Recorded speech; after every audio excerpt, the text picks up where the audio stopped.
வெள்ளி வணக்கம் நேத்ராவோடு இணைந்திருக்கின்றோம். இப்போது இரண்டாவது கலந்துரையாடல் பகுதிக்குள் நாங்கள் செல்லப் போகிறோம். நாங்கள் அடிக்கடி உளவியல் சம்பந்தமான விடயங்களை உங்களோடு பகிர்ந்து வருகிறோம். காரணம், இன்று இந்த உளவியல் பிரச்சனை என்பது மனிதனை ஆட்டி படைத்து கொண்டிருக்கிறது. பொதுவாக சொல்லப்போனால் அந்த உளவியல் சார்ந்த பிரச்சனைகள் இல்லாத அல்லது மனதிலே சிக்கல்கள் குழப்பங்கள் இல்லாதவர்கள் இல்லை என்று சொல்லுகின்ற அளவுக்கு இன்றைய கால சூழல் மாறி இருக்கிறது. உடலிலே நோய் இருக்கிறதா இல்லையா என்பதை விட உள்ளத்திலே எல்லோருக்கும் ஏதோ ஒரு நோய், ஏதோ ஒரு குழப்பம், ஏதோ ஒரு பிரச்சனை இருக்கத்தான் செய்கிறது. எனவே அது சம்பந்தமாகத்தான் நாங்கள் பேச போகிறோம். மனிதனை விட்டு பிரிக்க முடியாத ஒன்றாக இந்த உளவியல் பிரச்சனை இப்போது மாறி இருக்கிறது. எனவே இன்று நாங்கள் உளவியல் பிரச்சனைகளும் மனித வாழ்வும் என்ற அடிப்படையிலே பேசப் போகிறோம். இது தொடர்பான விடயங்களை எங்களோடு பகிர்ந்து கொள்வதற்காக வருகை தந்திருக்கின்றார் பிரபல உளவள ஆலோசகர் ஷாக்கிரா மன்சூர் அவர்கள். வணக்கம். வணக்கம். வலைக்கும் அஸ்ஸலாம். இன்று இந்த உளவியல் சம்பந்தமாக நாங்கள் பேச போகிறோம் அப்படின்னு சொன்னதுமே எங்களுடைய பிரபல உளவள ஆலோசகர் ஷாக்கிரா மன்சூர் அவர்களிடத்தில் எது சம்பந்தமாக பேசுவோம் அப்படின்னு கேட்ட நேரம் இந்த மனித வாழ்வும் உளவள பிரச்சனைகள் சம்பந்தமாக பேசுவோம் அப்படின்னு சொன்னாங்க. சரி, இந்த தலைப்பை எடுக்கிறதுக்கு என்ன காரணம்? கட்டாயம் இன்றைய காலகட்டத்தில் இந்த உளவியல் ரீதியான பிரச்சனைகள் நான் ஆரம்ப கட்டத்தில் ஆரம்பிக்கப்பட்ட இந்த ப்ரொஃபஷனலில் இருந்ததை விட அன்றாடம் பார்க்கின்ற சேவை நாடிகளோட அளவு அதிகரித்து வருகின்றது. ஆரம்ப கட்டத்தில் குறித்த நாட்களில் ஒரு 3-4 சேவை நாடிகளை பார்த்தாலும் இன்று தனக்கு அந்த சேவை நாடுகளை முழுதாக பார்த்து கொள்ள முடியாத அளவுக்கு சேவை நாடிகளுடைய எண்ணிக்கை அதிகரித்து வருகின்றது. இதனால் நான் நினைக்கிறேன் இந்த தலைப்பு இந்த இடத்தில் பொருத்தம் என்று கதைப்பதற்காக. சரி, இப்போ நாங்கள் பார்த்தா இந்த உளவியல் சார்ந்த பிரச்சனைகள் ஏன் வருது, எதுக்கு வருது அப்படின்னு தெரியாமல் அந்த குழப்பமே சில பேர் உளவியல் பிரச்சனையாக இருக்குது. அப்போ நாங்கள் ஆரம்பத்தில் கொஞ்சம் ஆழமாக பார்ப்போமா இருந்தால் இந்த உளவியல் சார்ந்த பிரச்சனைகள் வாரத்துக்கு அடிப்படையாக ஏதுவான காரணங்களாக அமைவன என்ன என்று சொல்லுங்கள். உளவியல் என்று செல்லும் போது மனிதனுடைய மன ஆரோக்கியம் பிரதானம். மன ஆரோக்கியம் என்றதை WHO வேர்ல்ட் ஹெல்த் ஆர்கனைசேஷன் எவ்வாறு வரையறுக்கிறது என்று சொன்னால், மனிதன் மென்டலி, ஃபிசிக்கலி, சோஷியலி, ஸ்பிரிச்சுவலி, அதாவது மனிதன் உள ரீதியாக, உடலியல் ரீதியாக, சோஷியலி சமூக ரீதியாக, ஆன்மீக ரீதியாகவும் ஒரு மனிதன் ஆரோக்கியமாக இருக்க வேண்டும். அண்மை காலத்தில் தான் ஆன்மீக ரீதியாக ஆரோக்கியமாக இருக்க வேண்டும் என்ற சாப்டரை WHO இணைத்தது. அப்போது உளநலம் என்பது இந்த 4 விடயங்களையும் உள்ளடக்கிய விஷயம். சாதாரணமாக நாங்கள் பார்க்கும்போது ஒரு ஆள் நீண்ட கால நோய்களோடு, டயபெட்டிக், கொலஸ்ட்ரால், சுகர், இந்த மாதிரியான நோய்கள் நாங்கள் நினைத்து கொள்வோம் உளநலம், உடல் நலம் என்பது நோய்களின்றி மனிதன் வாழ்வது என்று. அப்படி இல்லை. நலம் என்பது உளவியல் நலமும் உடல் நலமும் சேர்ந்து இரண்டே ஒன்று பெற்றதுதான் நலம் என்றதை WHO வரையறுக்கிறது. இப்போ இந்த உளவியல் பிரச்சனைகள் ஏற்படுவதற்கு காரணம் இன்றைய நவீன கால மாற்றங்கள். உலகமயமாதல் என்ற அந்த கன்செப்ட், கைத்தொழில் மயமாதல், இந்த சாப்டர் ஆரம்பிக்கப்பட்டதற்கு பிறகு மனிதனுடைய வாழ்க்கை குறித்த, அதாவது ஒரு பதட்டகரமான ஒரு வாழ்க்கையுடைய நிலைமை ஆரம்பிக்கப்பட்டு விட்டது. அந்த நாட்கள் தொட்டு மனிதன் பரபரப்பாக தன் வேலைகளை இயங்கிக் கொண்டு இருக்கக்கூடிய ஒரு கால சூழ்நிலை. இந்த கட்டங்களில் மனிதனுக்கு ஓய்வெடுப்பதற்குரிய நேர காலம், அவகாசம், குறுகிய வாழ்க்கை வட்டம், இந்த வகையான வாழ்க்கையில் மனிதன் மன நெருக்கீடுகளுக்கு, மன அழுத்தங்களுக்கு, மனப்பதட்டங்களை எதிர்கொள்கிறான்.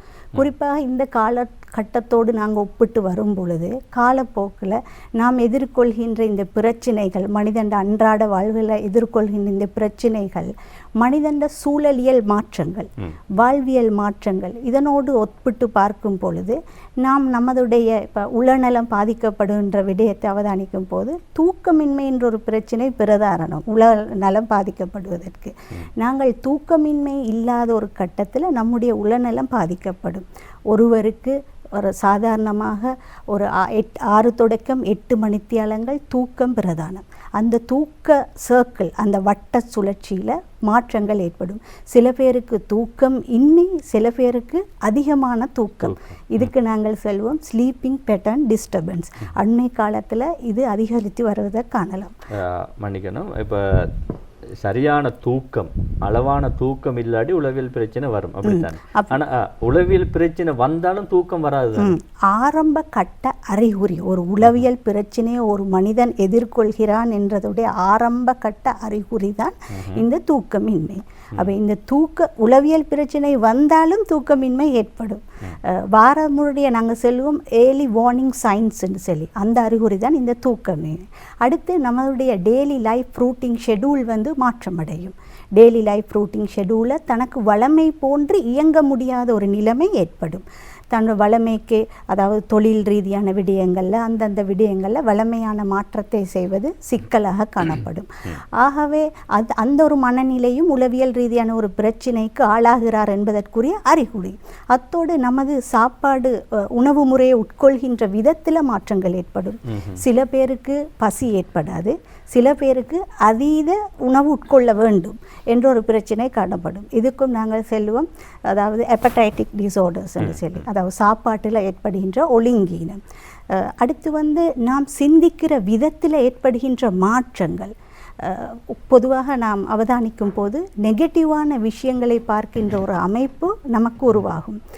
சிந்திக்கின்ற அந்த வித மாற்றம் உளவியல் ரீதியான பிரச்சனைகளை உருவாக்கும்.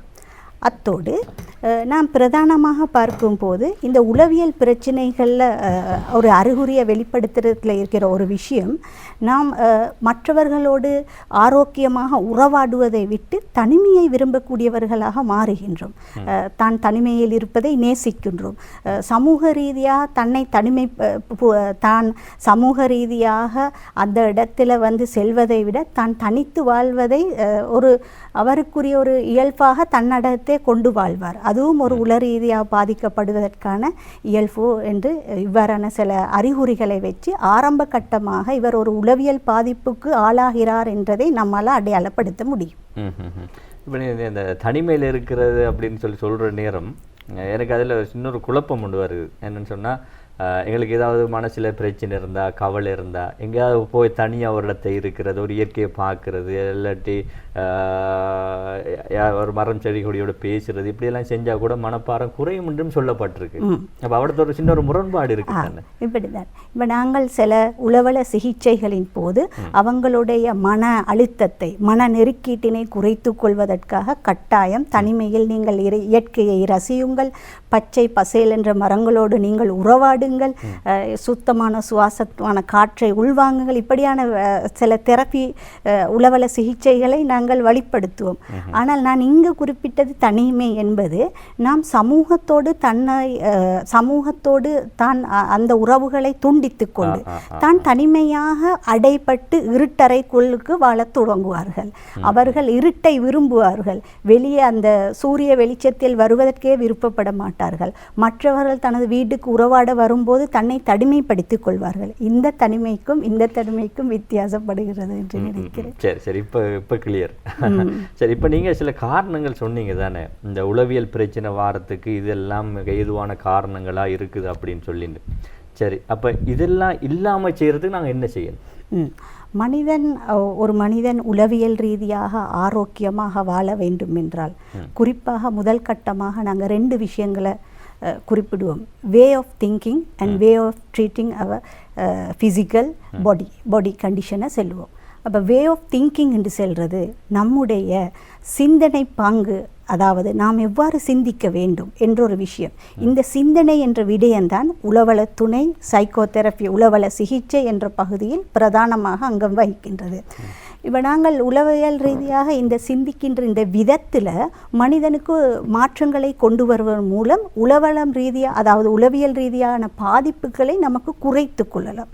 உதாரணமாக சொல்லுவதானால், இப்போ ஒரு சாதாரணமாக ஒரு ஆக்சிடென்ட் நடக்கிறது, ஒரு அனர்த்தம் நடக்கிறது. அந்த அனர்த்தத்தில் நாங்கள் நடந்த உடனே அந்த அனர்த்தத்தை பார்க்கின்ற விதம், இப்போ நாங்கள் சொல்லுவோம், ஐயோ இன்றைக்கு இந்த பயணத்தை நான் வராமல் இருக்கேன்ச்சு, எனக்கு முன்னால் ஒரு பூனை நான் வருவதற்கு முன் ஒரு பூனை அபசகுனமாக பாய்ந்து விட்டது என்றொரு மூட நம்பிக்கைகள், நாங்கள் அதுக்கு சொல்லுவோம் பிலீஃப் சிஸ்டம் என்றொரு விடயத்தால் தான் இந்த அனர்த்தம் நிகழ்ந்தது என்று. இது நம்முடைய சிந்தனை பாங்கு, பெர்செப்ஷன் என்று சொல்லுவோம். நாம் ஒரு நிகழ்வை பார்க்கின்ற பார்வை கோணம், புலக்காட்சி. ஆனால் நாங்கள் இதையே எங்களுடைய அனர்த்தம் என்பது எதிர்காலத்தில் நடக்கின்ற ஒரு விடயம், நம்மால் அதை கற்பனை செய்து கொள்ள முடியாது. அது இறைவண்ட ஒரு ஏற்பாடு. ஆகவே நாங்கள் இதை ஒரு இறைவண்ட ஏற்பாடு, இதனை நாங்கள் ஏற்றுக்கொள்ள வேண்டும் என்ற நிலைமையில் சிந்திக்கும் போது எக்ஸெப்டன்ஸ் லெவல் என்ற ஒரு லெவல் வரும். ஏற்றுக்கொள்ளும் நாங்கள் சொல்லுவோம் எக்ஸெப்டன்ஸ் என்று, ஏற்றுக்கொள்ளும் மனப்பான்மை. அந்த லெவல் எமக்குள்ளுக்கே வருமானால் நாங்கள் ஆரோக்கியமாக சிந்திக்கக்கூடிய ஒரு நிலைமை எங்களுக்குள் வரும். ஆனால் நாங்கள் இதையே மாற்றீடாக, எனக்கு இன்றைய நாளே அபசகுனம், எனக்கு இப்படி நடந்ததால் தான் இது இப்படியாக ஆகிச்சு என்று நாங்கள் திங்க் பண்ணுவோமானால் நாம் மன அழுத்தத்துக்கு உள்ளாகும். ஆகவே நாங்கள் திங்க் பண்ணுற விதம், வே ஆஃப் திங்கிங் எந்த ஒரு மனிதண்ட வாழ்க்கையிலும் எந்த ஒரு நிகழ்வை பார்ப்பதாயும் மனிதண்ட வே ஆஃப் திங்கிங் பிரதானமானது. அத்தோடு எமது உடம்பை நாங்கள் கவனிக்க வேண்டும். ஒரு மனிதன் ஆரோக்கியமாக வாழ வேண்டுமானால் அவனுக்கு கட்டாயம் உடலிய பயிற்சிகள் வேண்டும். குறித்து ஒரு மனிதன் ஒவ்வொரு நாளும் குறைந்தது 30 நிமிடங்களாவது நடைப்பயிற்சியை மேற்கொள்ள வேண்டும்.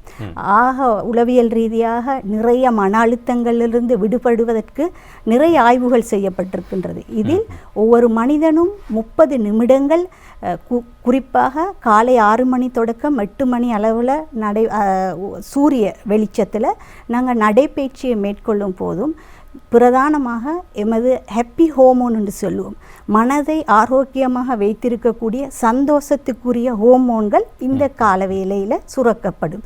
குறிப்பாக நாங்கள் அந்த ஹோமோன்களை டோஸ் என்று சொல்லுவோம். Dopamine, oxytocin, serotonin, எண்டோஃபின்.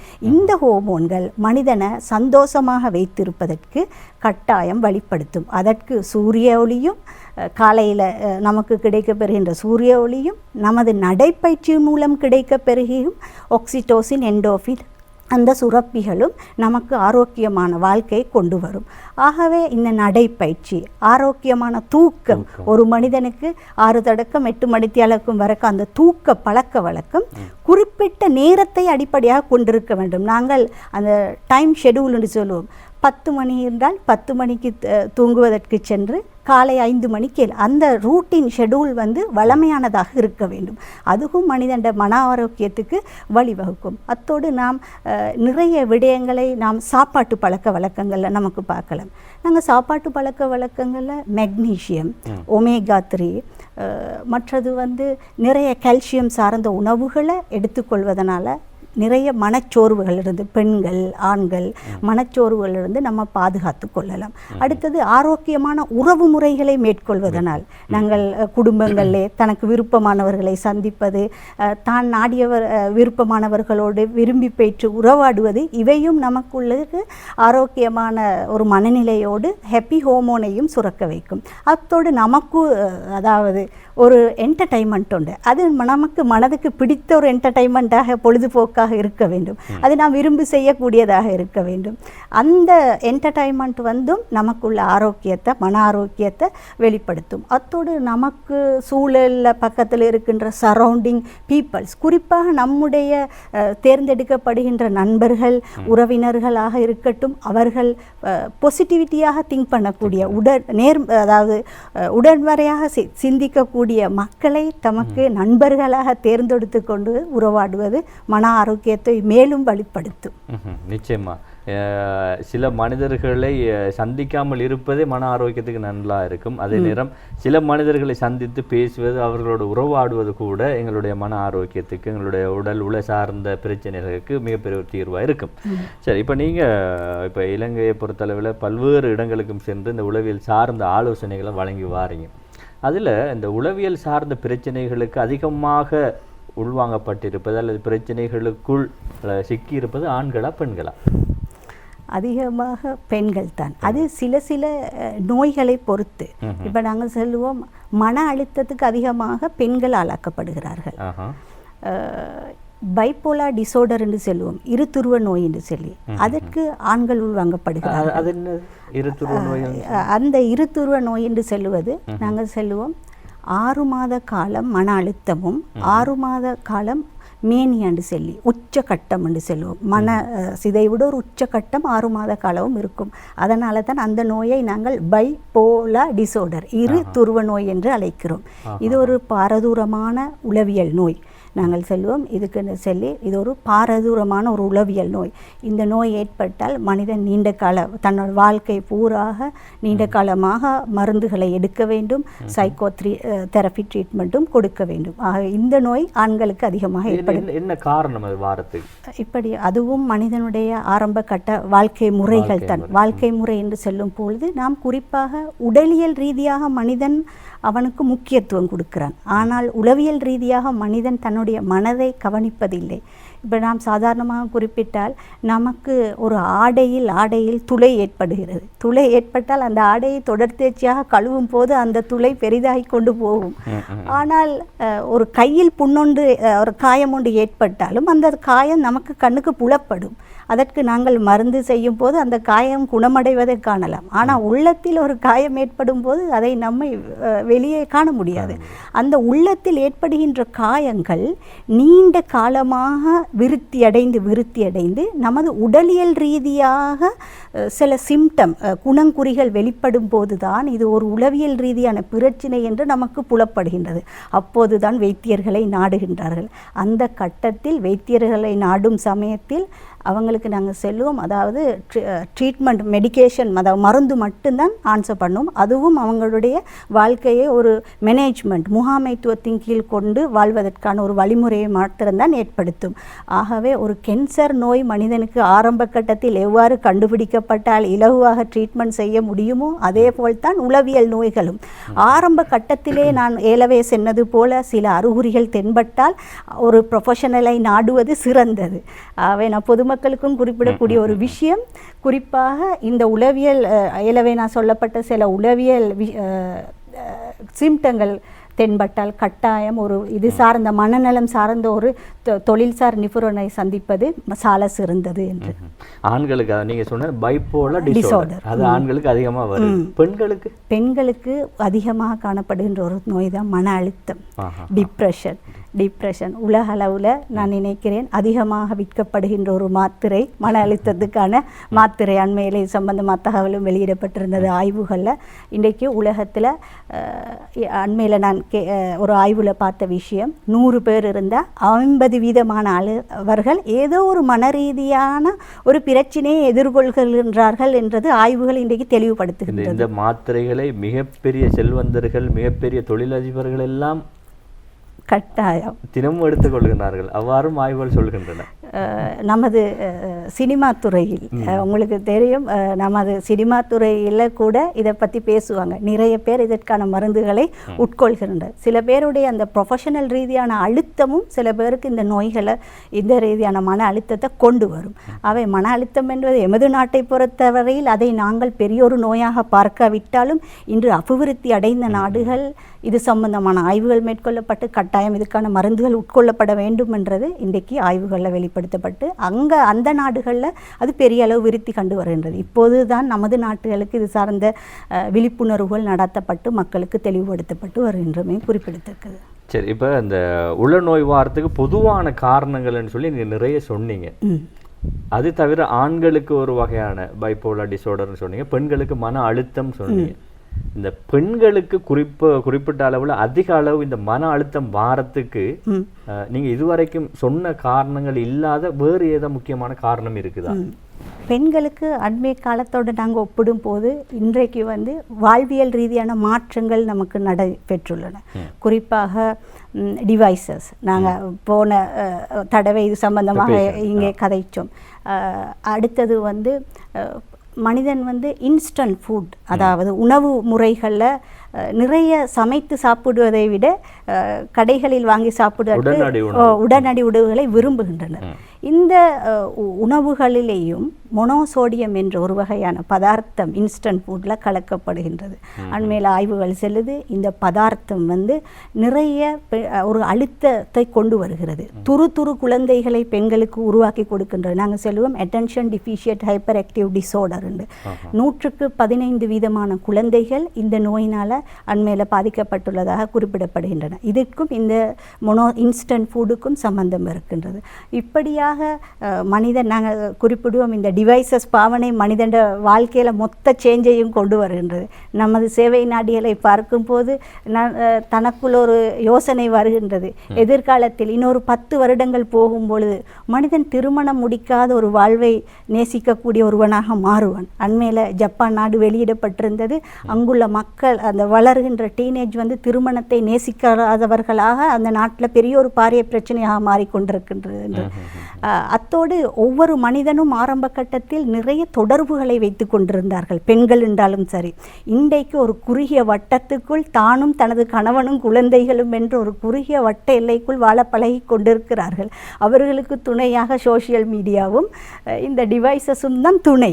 அவர்களுடைய உறவுகள் துணை இல்லை. சோஷியல் மீடியாவில் எத்தனை பேர் ஃபேஸ்புக்கில் தமக்கு லைக்ஸ் பண்ணுறார்கள், ஆனால் ரியாலிட்டியை உணர்வதில்லை. ஏதோ தனக்கு ஒரு வருத்தம் கஷ்டம் ஏற்படும் போது உறவுகளோட துணை மக்களுக்கு தேவைப்படுகின்றன. அந்த ரியாலிட்டியை உணராத மனிதனாக இன்றைக்கு வாழ்ந்து கொண்டிருக்கிறான். அதனால் மனிதன்கள் வந்து இன்றைக்கு வந்து நாங்கள் ஒரு பிரச்சனை ஏற்படும் போது முன்னைய காலங்களில் ஓடி போய் தனக்கு நெருக்கமான அடுத்து நண்பர்களிடம் அடுத்து வீட்டவர்களிடம் கதைத்து மனதுக்காக ஆறுதலை பெற்றுக்கொள்கிறோம். தற்போது கதைப்பதற்கு கூட ஆட்கள் இல்லை, அதற்கான நேரம் கூட இல்லை. இந்த வகையான வாழ்வியல் மாற்றங்களும் இது வகையான பிரச்சனைகளை தூண்டுது என்று சொல்லலாம். சரி, இப்போ இந்த அடுத்த ஒரு டவுட் என்னன்னு சொன்னால், இப்போ ஆண்களுக்கா பெண்களுக்கா மனநோய் அதிகம் வருதுன்னு சொல்லி கேட்டால் நீங்கள் 2 பேருக்கும் ஒவ்வொரு விதமான நோய்கள் காணப்படுதுன்னு சொன்னீங்க. இப்போ நீங்கள் சொல்லுங்கள், திருமணமானவர்கள் அதிகமாக உளவள பிரச்சனைக்கு ஆளாகிறாங்களா இல்லை திருமணம் ஆகாதவங்க ஆகிறாங்களா? நான் பார்க்கின்ற சேவை நாடிகளை பொறுத்தவரையில் திருமணம் ஆகியவர்களோட எண்ணிக்கையும் கூட. திருமணம் ஆகாத கட்டத்தில் நான் நினைக்கிறேன் உளவியல் ரீதியான பிரச்சனைகள் அடையாளப்படுத்தப்படுவது குறைவு. இப்போ அண்மையில் நேற்று நாள் நான் வந்து என்னுடைய கப்பல் கவுன்சிலிங் நாள் அங்கு ஒரு குறிப்பிட்ட 2 கப்பல்ஸ் வந்திருந்தாங்க. அவங்களோட பிரச்சனை எது என்று சொன்னாண்டா, குறித்த மனைவி வந்து தன்னோடு உறவாடுவதில்லை, தன்னோடு பயணம் வருவதில்லை, கோபம் வந்தால் தனக்கு அடிப்பதாக. இங்கே பிரச்சனை என்னவென்றால், அந்த சேவை நாடிக்கு சிறுவயதிலிருந்து நாங்கள் சொல்லுவோம் போர்டர்லைன் பர்சனாலிட்டி டிஸார்டர் உண்டு. கோபம் வந்தால் தன்னுடைய கைகளை கத்தியால் வெட்டி கொள்ளுதல், இப்படியான காயங்களை தன்னையே தனக்கு நேசிக்க தெரியாமல் ஹார்ம் பண்ணி கொள்கின்ற ஒரு சேவை செய்து கொள்கின்ற அந்த டிஸார்டர் இருந்திருக்குது. அப்போ நான் நேற்று தான் அதை அடையாளப்படுத்தப்பட்டு காதியாருக்கு கூட அது சம்பந்தமான ஒரு எழுத்து மூல அறிவித்தல் அனுப்பினேன். இங்கு குறிப்பிட வேண்டிய விடயம் என்னன்னு சொன்னால், பெற்றோர்கள் நினைத்து கொண்டிருக்க இது சர்வசாதாரணமான ஒரு கோபம் தான், எனது பிள்ளைக்கு கோபம் தான் வருகிறது என்று. ஆனால் உண்மையான விஷயம் என்னவெனில், கோபம் இல்லை, அங்கே ஒரு வகையான டிஸார்டர் ஒழுங்கீனம் அந்த பிள்ளைக்கு உருவாக்கப்பட்டுள்ளது. அதை இனங்காணுவது திருமணத்துக்கு பிறகு தன்னுடைய கணவர்களுக்கு ஒத்துப்போகாத ஒரு மனைவியாக மாறும்போது தான் தேடத் தொடங்குகிறார்கள் ஏன் இப்படியான மாற்ற நிலைமைன்னு. அவை நான் நினைக்கிறேன் நிறைய நோய்கள் ஆரம்ப கட்டத்தில் தான் உருவாகின்றது. உளவியல் நோய்களுக்கு நீண்ட கால வரலாறு இருக்கிறது. நாங்கள் சொல்லுவோம் குறித்து ஒரு நாளில் 2 நாட்களில் உருவாகாது. அந்த நீண்ட கால வரலாற்றின் ஊடாக திருமணத்துக்கும் பின்னராக நிறைய உளவியல் நோய்கள் வெளிப்படுகிறது, மன அழுத்தமான ஒரு வாழ்க்கையினூடாக நினைக்கிறேன். நிச்சயமா முக்கியமாக நாங்கள் பார்க்க போனால், அந்த பொதுவாக சொல்ல போனால் பெண்கள் ஆண்களை விட உண்மையிலே அவர்களை அன்போடு சொல்லுகின்றேன், அவர்கள் பாவம். காரணம், இன்று அநேகமான பெண்கள் வந்து வீடுகளிலே தனிமைப்படுத்தப்படுகிறார். கணவன் வேலைக்கு சென்று விடுகின்றார், பிள்ளைகள் பாடசாலைக்கோ அல்லது வேலைக்கோ சென்று விடுகின்றார்கள், வீடுகளே தனிமையாக இருக்கின்றார்கள். அதனால் அவர்களுக்கு அதிகமான மன அழுத்தங்கள், மன உளைச்சல், மன பிரச்சனைகள் ஏற்படுகின்றன. சரி, இறுதியாக சுருக்கமாக சொல்லுங்கள், இன்னும் 1 நிமிடங்கள் மாத்திரமே இருக்கின்றன. இவ்வாறான முக்கியமாக இந்த உளப்பிரச்சனை வந்து மனிதனுடைய வாழ்வியலிலே எவ்வாறான தாக்கங்களை ஏற்படுத்துகின்றன, அதிலிருந்து நாங்கள் எப்படி விடுபடலாம், விரைவாக சொல்லுங்கள். குறிப்பாக உளவியல் ரீதியான தாக்கங்கள் மனிதனுடைய மொத்த வாழ்க்கையுமே பாதிக்கும். நம்முடைய ரூட்டின் ஷெடியூலை சரிவர நிறைவேற்ற முடியாமல் போகும். ஆகவே இந்த ரூட்டின் ஷெடியூலை நிறைவேற்றுவதற்காக வேண்டி நாம் உளவியல் ரீதியாகவும் மன ரீதியாகவும் தனக்கு ஒரு ஆரோக்கியமான வாழ்க்கை முறையை தெரிவு செய்து கொண்டு மன ஆரோக்கியத்தை ஏற்படுத்துவது என்றது சந்தோஷமான ஒரு நிலைமையை தனக்குள் ஏற்படுத்தி கொள்ளும் வழிமுறையை கைக்கொண்டு சண்டைகளற்ற ஆரோக்கியமான ஒரு குடும்பத்தை உருவாக்கி கொள்வது தான் ஆரோக்கியமான ஒரு மன ரீதியான ஒரு ஆரோக்கியமான வாழ்வை வாழ்வதற்கான ஒரு வழிமுறை என்பதை குறித்து கொள்ள விரும்புகின்றேன். நிச்சயமாக. அதாவது எங்களுடைய எண்ணங்களிலே சிந்தனைகளிலே முதலிலே மாற்றம் வர வேண்டும். அதே நேரம் ஆரம்ப காலங்களிலே பார்த்தால் இந்த கூட்டு குடும்பம் என்கின்ற ஒரு நிலை இருந்தது. வீடுகளில் அதிகமானவர்கள் இருந்தார்கள். நீங்கள் கூட அதை குறிப்பிட்டிருந்தீர்கள். நல்ல உறவுகள் இருந்தன, பேசுவதற்கு சந்தர்ப்பங்கள் இருந்தன. இன்று வீட்டிலும் யாரும் இல்லை, பக்கத்து வீடுகளிலும் யார் இருக்கிறார்கள் என்று கூட தெரியாது. அவ்வாறான ஒரு சூழலிலே தான் நாங்கள் வாழ்ந்து கொண்டிருக்கிறோம். ஒரு இயந்திரமயமான வாழ்க்கை. ஆனால் நாங்கள் நினைத்தால் எங்களுடைய மன அழுத்தத்தை, மனச்சுமைகளை, மனப்பாரங்களை குறைத்து வைக்க முடியும். அதற்கு பல வழிகள் இருக்கின்றன. ஆரம்பத்திலே ஏராளமான விடயங்களை எங்களுடைய உளவள ஆலோசகர் சொல்லியிருந்தார். நல்ல நூல்களை வாசிக்கலாம், நல்ல உறவுகளோடு உறவாடலாம், நல்ல ஒரு இயற்கையான காட்சிகளை நீங்கள் ரசிக்கலாம், அல்லது உங்களுடைய மதம் சார்ந்த சமயம் சார்ந்த நூல்களை படிக்கலாம், வணக்க வழிபாடுகளிலே ஈடுபடலாம். இவ்வாறு ஏகப்பட்ட விடயங்கள் இருக்கின்றன. விளையாட்டுகளிலே, உடற்பயிற்சிகளிலே ஈடுபடலாம் என்று. எனவே நீங்கள் ஒவ்வொருவரும் உங்களுடைய ஆரோக்கியம் தொடர்பில் அதிகமான கவனம் எடுத்துக்கொள்ளுங்கள். உங்களுடைய வாழ்க்கையை நீங்களே செம்மைப்படுத்திக் கொள்ளலாம் என்பதுதான் முக்கியமான விடயம். இதையும் தாண்டி உங்களுக்கு மிகப்பெரிய பிரச்சனைகள் இருக்கிறது, மன அழுத்தம் இருக்கிறது என்று சொன்னால் நல்ல தகுந்த உளவள ஆலோசகர்களை நீங்கள் நாடுங்கள் என்பதுதான் முக்கியமான செய்தி. அது உங்களுக்கு மிகவும் பிரயோஜனமானதாக இருக்கும். சரி, இந்த கலந்துரையாடல் பகுதி உங்களுக்கு பயனுள்ளதாக இருந்திருக்கும் என்று நாங்கள் நம்புகின்றோம். இன்று இந்த பகுதியிலே வருகை தந்து உள நோய்களும் மனித வாழ்வியலும் என்ற விடயங்களை எங்களுக்காக விளக்கியவர் பிரபல உளவள ஆலோசகர் ஷாக்கிரா மன்சூர் அவர்கள். உங்களுக்கு எங்களுடைய மனமார்ந்த நன்றிகள். சரி நேயர்களே, இந்த அளவோடு இன்றைய வெள்ளி வணக்கம் நேத்ரா நிகழ்ச்சியினை நாங்கள் நிறைவு செய்து கொள்கின்றோம். தயாரிப்பில் ஈடுபட்ட ஜீமன், அதே போல் ஏனைய உதவிகளை வழங்கிய உதவி தயாரிப்பாளர்கள், அதே போல் டெக்னிக்கல் ஆஃபீஸர்ஸ், கேமராமேன் அனைவருக்கும் எங்களுடைய மனமார்ந்த நன்றிகளை கூறி விடைபெற்றுக் கொள்கின்றோம். விடைபெறும் நான் முபாரக் மொஹிதீன். வணக்கம் நேயர்களே.